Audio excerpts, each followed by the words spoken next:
नमस्कार विद्यार्थियों।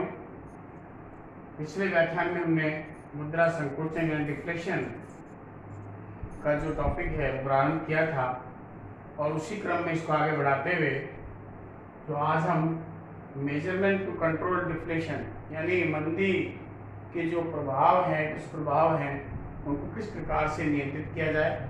इससे पूर्व जो व्याख्यान थे उनमें हमने मुद्रा प्रसार पर चर्चा की थी। मुद्रा प्रसार क्या होता है और उसे किस प्रकार से दूर किया जा सकता है, किस प्रकार से उस देश की सरकार और केंद्रीय बैंक मुद्रा प्रसार के दुष्प्रभावों को दूर करने के लिए जो है कौन कौन से उपाय करती है। मंदी की जब हम बात करें यानी मुद्रा संकुचन की हम बात करें तो ये मुद्रा प्रसार की ठीक विपरीत स्थिति है। जैसा कि पूर्व व्याख्यान में मैंने स्पष्ट किया था कि देश की अर्थव्यवस्था में उत्पादन की तुलना में यदि मुद्रा की मात्रा कम होती है तो मुद्रा संकुचन, जिसको आप मुद्रा अपस्फीति भी कह सकते हैं, ये मुद्रा प्रसार की ठीक विपरीत स्थिति है। मंदी काल में या मुद्रा संकुचन की स्थिति में जो है मुद्रा का मूल्य बढ़ जाता है यानी और उसकी जो क्रय शक्ति है यानी जो परचेजिंग पावर जो है क्रय शक्ति, तो वो उसकी जो है गिर जाती है यानी क्रय शक्ति जो उसकी गिर जाती है। उसी संदर्भ में हम आज बात करेंगे कि अगर किसी देश में मुद्रा संकुचन की अगर स्थिति है तो उसके प्रभावों को दूर करने के लिए क्या क्या उपाय किए जा सकते हैं।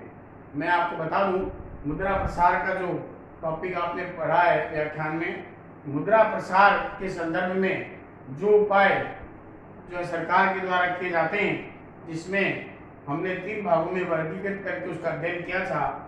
सबसे पहला था मॉनेटरी मेजर्स यानी मौद्रिक उपाय, दूसरा फिजिकल मेजर्स यानी राजकोषीय उपाय और नंबर 3 था अदर मेजर्स यानी अन्य उपाय। उसी प्रकार मुद्रा प्रसार को रोकने के जो उपाय हैं, ठीक उसके विपरीत जो उपाय होंगे वो सभी मुद्रा संकुचन को रोकने के लिए हैं और इन उपायों को हम 3 भागों में वर्गीकृत करके स्पष्ट कर सकते हैं। पहला मॉनेटरी मेजर्स यानी मौद्रिक उपाय, नंबर 2 फिजिकल मेजर्स यानी राजकोषीय उपाय और अदर मेजर्स यानी अन्य उपाय। मौद्रिक उपायों की अगर हम बात करें तो मौद्रिक उपाय वे उपाय होते हैं जो किसी भी देश के केंद्रीय बैंक के द्वारा किए जाते हैं और उसमें मुख्य रूप से 2 उपाय आते हैं। सबसे पहला increase in quantity of money.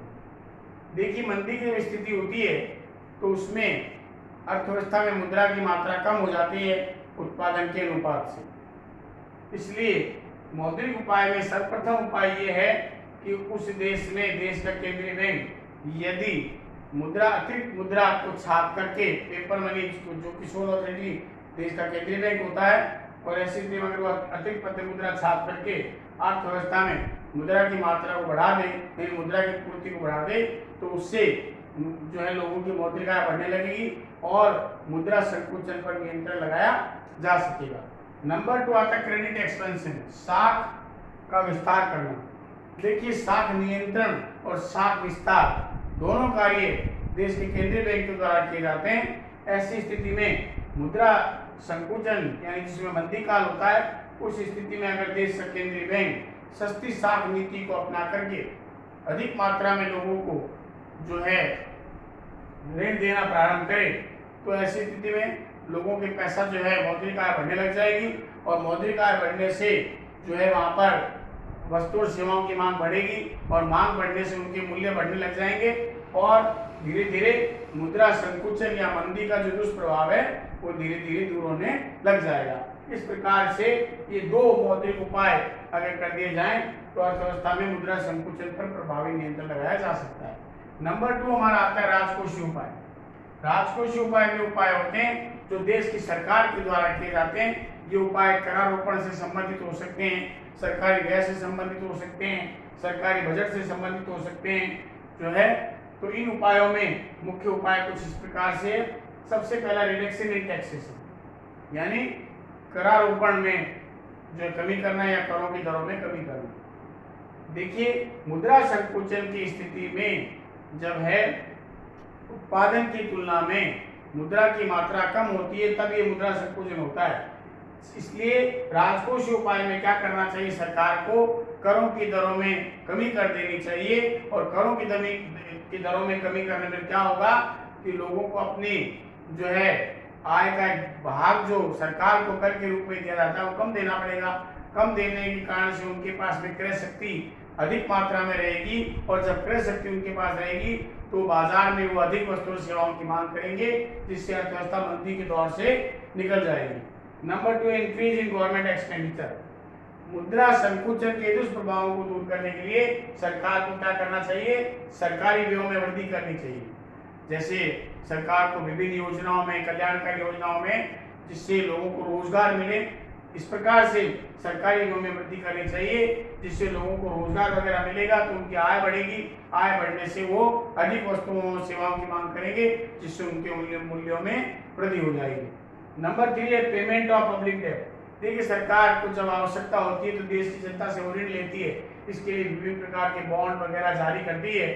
तो मंदी की स्थिति में क्या करना चाहिए सरकार को कि जो ऋण उन्होंने जनता से ले रखा है उनको क्या करना चाहिए कि बॉन्ड को वापस जनता से ले लेना चाहिए और उन्हें उसका भुगतान कर देना चाहिए। ऐसा करने से क्या होगा, जनता के पास क्रय शक्ति पहुंच जाएगी, पैसा जनता के पास आ जाएगा और वे अधिक मात्रा में वस्तु और सेवाओं की मांग बाजार में करने लगेंगे।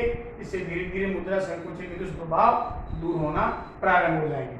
नंबर 4 आता है इकोनॉमिक असिस्टेंस, आर्थिक सहायता देना।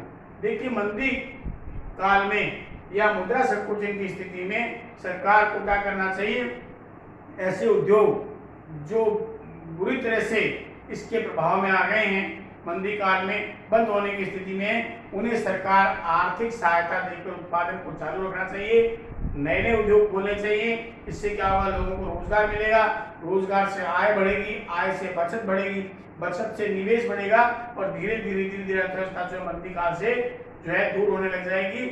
और जो है अर्थव्यवस्था में जो लोग काम करने वाले लोग हैं, जिनको रोजगार मिला है, वे ऊंचे मूल्यों पर वस्तु और सेवाओं की मांग करने लगेंगे, जिससे मुद्रा संकुचन के जो प्रभाव हैं यानी जो दुष्प्रभाव हैं वो धीरे धीरे दूर होने लगेंगे। नंबर 5 आता है encouragement of the foreign capital, विदेशी पूंजी को बढ़ावा देना। देखिए, अगर किसी देश की अर्थव्यवस्था में यदि मुद्रा संकुचन या जो है मंदी की स्थिति है तो वहां पर विदेशी पूंजी को आमंत्रित किया जाना चाहिए। इसके लिए आकर्षक विदेशी निवेश की नीति सरकार को बनानी चाहिए। इससे क्या होगा, धीरे धीरे बहुराष्ट्रीय कंपनियां जो है वो हमारे देश में आने लगेगी, निवेश करने लगेगी। निवेश का सीधा संबंध एम्प्लॉयमेंट जनरेशन से होता है, यानी रोजगार के सृजन से होता है। लोगों को काम मिलेगा, उत्पादन बढ़ना प्रारंभ होगा धीरे धीरे और ऐसी स्थिति में लोगों की मौद्रिक आय बढ़ने के कारण से मुद्रा संकुचन के जो दुष्प्रभाव हैं वो धीरे धीरे दूर होना प्रारंभ हो जाएंगे। इस प्रकार से राजकोषीय उपाय करके भी जो है वो देश की सरकार मुद्रा संकुचन पर नियंत्रण लगा सकती है। अंतिम आता है अन्य उपाय। देखिए, ये 2 फंडामेंटल उपाय तो हैं कि मॉनेटरी मेजर जो कि आरबीआई के द्वारा किया जाता है या कोई भी देश के केंद्रीय बैंक, अगर हम भारत के संदर्भ में बात करें तो रिजर्व बैंक ऑफ इंडिया के द्वारा किए जाते हैं, और फिजिकल मेजर्स जो है वो गवर्नमेंट के द्वारा किया जाता है, सरकार के द्वारा। लेकिन इसके अलावा भी कुछ अन्य उपायों को करके भी मुद्रा संकुचन पर नियंत्रण लगाया जा सकता है, जिसमें कुछ मुख्य जो उपाय हैं वो इस प्रकार है। सबसे पहला है export promotion and import restriction, यानी निर्यातों को बढ़ावा देना और आयातों को प्रतिबंधित करना।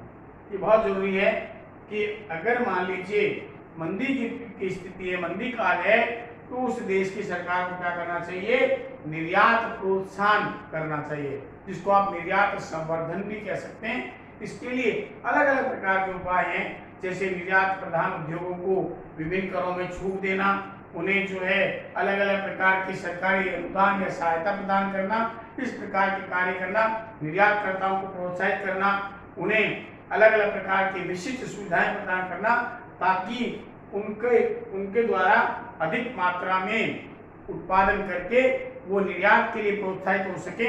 और जब निर्यात ज़्यादा और उसी प्रकार से इंपोर्ट को साथ साथ रेस्ट्रिक्टेड किया जाना चाहिए, इसके लिए सरकार को क्या करना चाहिए, आयात करों में वृद्धि कर देनी चाहिए। इससे क्या होगा, बाहर से वस्तु नहीं आएगी, जबकि हमारे द्वारा उत्पादित घरेलू जो वस्तु है उसकी मांग अंतर्राष्ट्रीय स्तर पर बढ़ेगी, ज्यादा मात्रा में बाहर जो है माल जाएगा और इसका प्रभाव सीधा क्या होगा कि घरेलू उत्पादन बढ़ेगा और घरेलू उत्पादन बढ़ने के कारण से लोगों को रोजगार मिलेगा।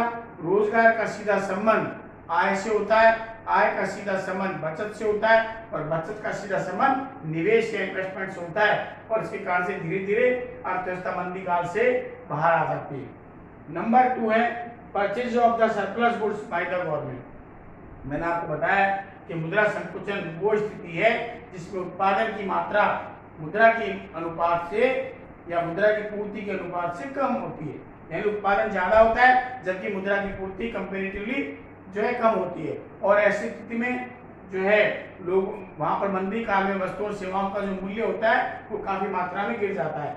इसलिए जो एक्सेस माल बना हुआ है तो सरकार को क्या करना चाहिए, उस एक्सेस माल को जिसके कारण से उद्योगों को भारी मात्रा में हानि हो रही है, जो सरप्लस के रूप में उद्योगों में पड़ा है, उसे सरकार को क्रय कर लेना चाहिए।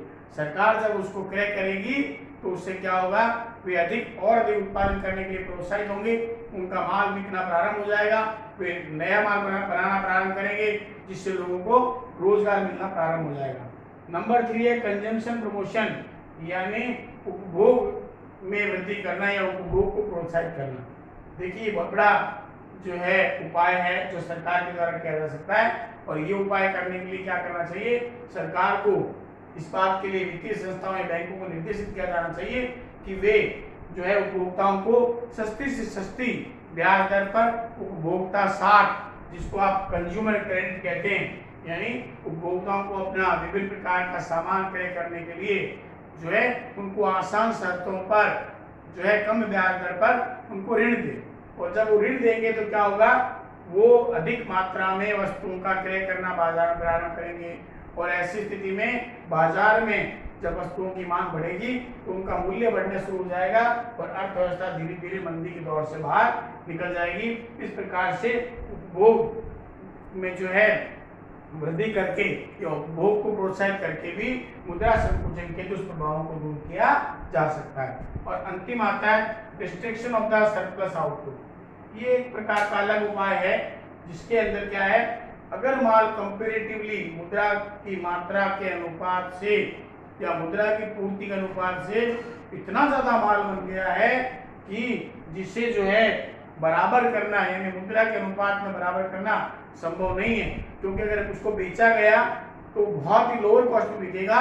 इसलिए जो है इस प्रकार के सरप्लस को नष्ट करके भी, क्योंकि जब नष्ट कर दिया जाएगा तो उससे पूर्ति कम हो जाएगी, माल कम हो जाएगा। और आपको मालूम होना चाहिए डिमांड और सप्लाई में जब इम्बैलेंस होता है तो या तो मूल्य बढ़ते हैं या मूल्य घट जाते हैं। जब जानबूझकर जो है उत्पादन को नष्ट कर दिया जाएगा तो वहां पर मुद्रा की पूर्ति कम हो जाएगी, मांग बढ़ने लगेगी और धीरे धीरे बाजार में वस्तुओं का मूल्य जो है ऊंचा होने लग जाएगा और जिसके कारण से धीरे धीरे जो मंदी के दुष्प्रभाव हैं वो दूर होना प्रारंभ हो जाएंगे। इस प्रकार से कोई भी देश की सरकार या केंद्रीय बैंक जो है मौद्रिक उपाय, राजकोषीय उपाय या अन्य उपायों को करके मुद्रा संकुचन अथवा मंदी के दुष्प्रभावों को दूर कर सकती है।